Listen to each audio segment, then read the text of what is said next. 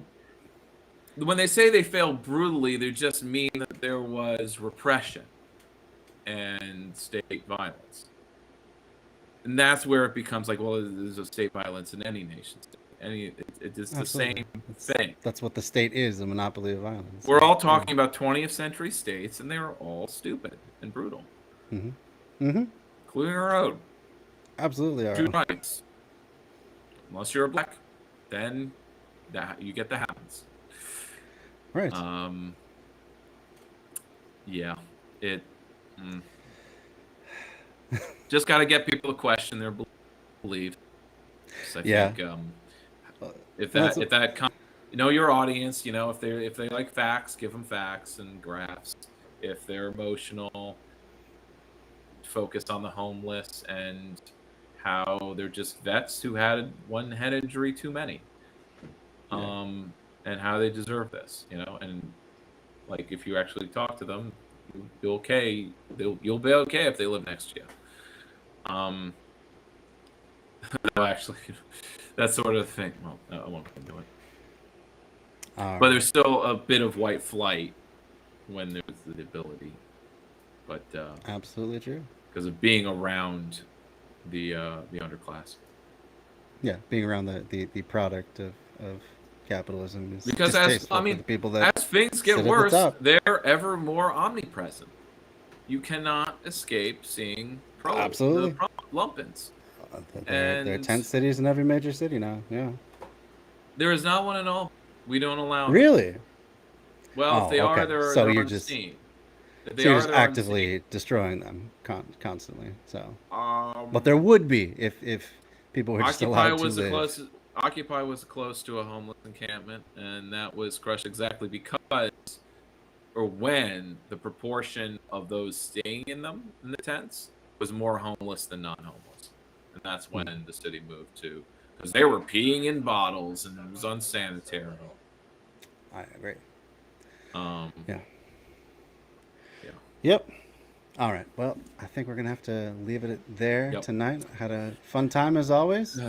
Anything you want to plug in general, or your anything coming up with your shows? Check out What's Left in Albany. My latest episode is my interview with a progressive legislator. Probably the most progressive, but I still, unfortunately, I think is a mistake on my part. I didn't argue, but I talked more in the second half of it about when we started talking about housing, and I just don't feel like he had much to contribute, so I started ranting about things, trying to have a discussion, but I really should just focus on what can he talk about.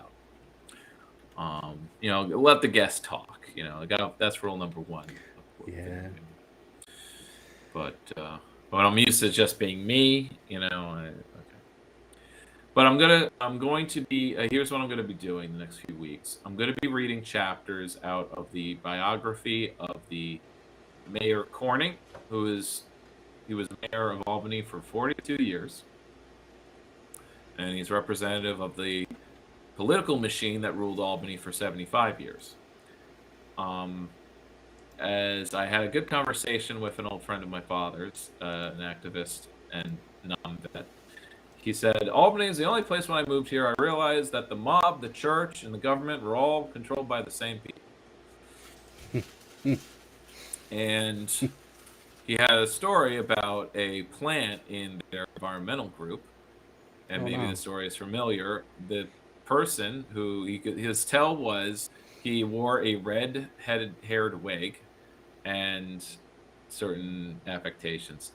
He knows a narc when he sees one. But in this case, he kept suggesting violent direct action. Oh yeah. But in this case, that's an easy tell. That he was the only person, right? If it's half of your group, then okay. But if it's one person, probably they kind of stick out, yeah. So he did it enough that he talked it over with his other colleagues there in the group, and for the next time he suggests violent direct action, they do. They turn off the lights, put a bag over him, and beat the shit out of him. Jesus. Okay. Then drove him to the riverside and dumped him. Oh my God. Again. Wow. I guess he got the message. The mid 70s were different, man. That's a wild time. Because these days, I would, thinking about, like, could I ever be in a group that would do something like that if there was a plant?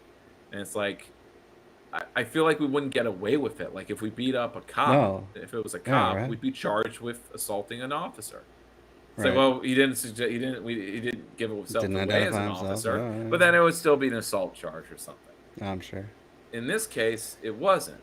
And, like, the machine didn't prosecute them for this by saying, like, our guy was assaulted, and we need to get retribution, which is sort of why, like, what was he a plant? Well, he was wearing a wig. Why would he do that? That is a bit of a thing, yeah. Who knows? But this is where it gets into paranoia of trying to figure out who's a plant, who's not, and that's why, like, these combat non-veterans, if they don't like you, they beat you up. And that's like, that's the old left for us. They were the new left at that day. All right, good. Right, well, with that story, I'll leave you, Zach. Thanks for joining once again, and look forward to what we cover next time. It'll be Labor Labor check out Day Dan's stuff by then, Ron. Oh yeah, we should. Well, it's not the real Labor Day, so maybe we don't have to do anything special. But all right. See you next time. See ya. Appreciate it. Bye-bye. All right, thank you all so much for joining me tonight. This upcoming Sunday, I'm going to be having a conversation about various ideas of what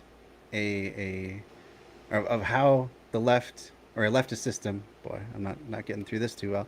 How a leftist system could deal with people that will not behave by society's rules. What do you do about the psychopaths, the just general assholes who don't want to be part of the society, or who want to hurt people in your society, even though it is a more just society overall? So we're going to be talking about some various perspectives on handling that. So look forward to that this Sunday, and hope to see you all then. Have a good night, everybody.